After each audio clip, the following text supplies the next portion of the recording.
We hear again and again new measures from the Home Secretary, this paying this money, the attempts to close down the routes to vote in the House of Commons last night to make it illegal to attempt such a crossing, and you'll automatically be charged with a criminal offence if you do make this crossing. Is any of this likely to have any effect on the urge of people to spend thousands of pounds paying people traffickers to bring them across the channel? Well, if we look at the history and we look at the figures, then the answer is no. Because, in fact, what it's going to do is going to make supply a bit more limited, in which case the price goes up.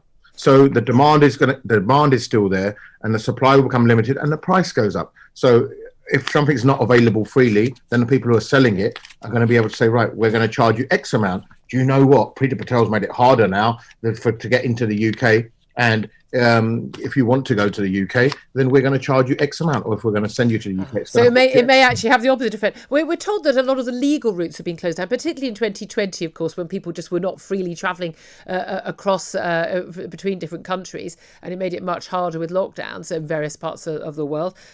Have those legal routes been shut down? Are there fewer people now trying to seek asylum through those legal routes? Yes, the asylum claims have actually gone down. The number of asylum claims have actually gone down over the past 6 months. However, the number of channel crossings seems to be going up. So what that tells you is that the traffickers are 8 steps ahead of the government. And what they do is they just shift up the coast a little bit. So they just move up the coast. So you can spend 50 million on a certain part of the coast. They say, no problem, we'll just shift 4 miles up the coast and use that. But what sort of startles me, Julia, is I've been doing this job for 20 years and the routes are the same. The ports are the same where these people come in. Dover, Tilbury, Liverpool, the Manchester. These ports are exactly the same where they come in. And we know what the routes are. Yeah. For some reason, we're unable to stop them. It's almost like saying there's a gang and they're using the same method and same routes to rob the same bank every week. And we know it. And we just can't stop them for some reason. And the other thing is the machinery we've got in the UK to deal with asylum claims is not good enough. We have 60,000 claims that are waiting a year, more than a year, to be decided, whereas it takes 2 to 3 hours to decide one claim.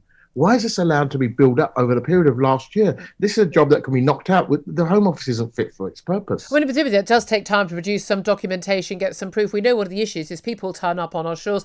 They will claim to be from war-torn countries. These are nearly always, I mean, is it 90% something? Young, healthy men, and they're claiming to be from war-torn countries, and then it can sometimes be discovered on a quite regular basis that actually they're not from those countries. They are economic migrants, and their family, their local villages club together to get the money to pay people smugglers to get them across often Middle East or across Africa into Europe, and then they pay more thousands of pounds to get across the channel. And it's very difficult to actually establish whether these people are legitimate or not, isn't it?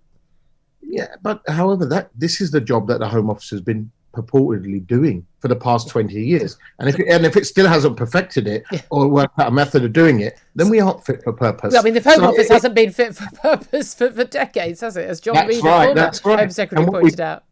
And we just paper over the cracks instead of knocking the wall down and building it again. And you're right, a Home Office Select Committee report comes out every year, tells us the same thing. This isn't working. We need a new system. And yet we insist, on persisting with this. And we end up in the same situation. And I don't think this is going to be a deterrent. I don't think we're going to see the numbers coming down anytime soon. We're going to see the gangs getting a bit more cleverer in using the same routes. They act without impunity. They know they're not going to get caught. The leaders of these gangs, this mafia style, there's more money, and we often talk about this, Julia, when we've had a conversation, there's more money made out of people trafficking than there is in drug trafficking. Yet we never hear of people smugglers getting caught. Everything we see in the news is all about drug smugglers. So we need to crack down on them. We've never even really thought, right, let's take the war to people smugglers. And just finally, very briefly, if you would, reports today, The Guardian, that border officials have been told at British airports, people returning from amber list or green list countries, don't bother checking their passenger locator forms and checking that they have actually booked in to have their PCR test and that they've had their lateral flow test to get into the country because they want to avoid airport queues. They're rather unhappy about this. My view is if I've paid hundreds of pounds for all those tests, I'd like it if someone checked. But is that an issue, given that the the legal responsibilities of the airlines. Certainly when I flew back from Mallorca, we had to show all of that information to the man who checked us in from behalf of the airline. They get a £2,000 fine, don't they, if they send someone on the plane who hasn't got the right documentation. Is that something we should be worried about if they're not getting properly checked back in the UK? Yeah, of course it is, because we're supposed to control this virus. And if we're going to fight it, we've got to make sure that people who are coming in don't actually have it. Otherwise, what is the point of these lockdowns? Why are we having these lockdowns? Why are we told to, isolate when we're just letting in people, every day? I live underneath a flight path. So I live in West London. I work in West London. I see planes going over every 3 minutes. Yeah. And I'd like to be sure that people on them planes are COVID free before they're allowed to get on a train or a tube or in an Uber or in a cab or, and then go shopping or whatever they want to do now that the shops are open and, to mingle in parks. So I would like to know that everyone coming in is COVID free. Okay, thank you so much. Really good to talk to you. Harjap Singh Bhangal is a UK immigration lawyer.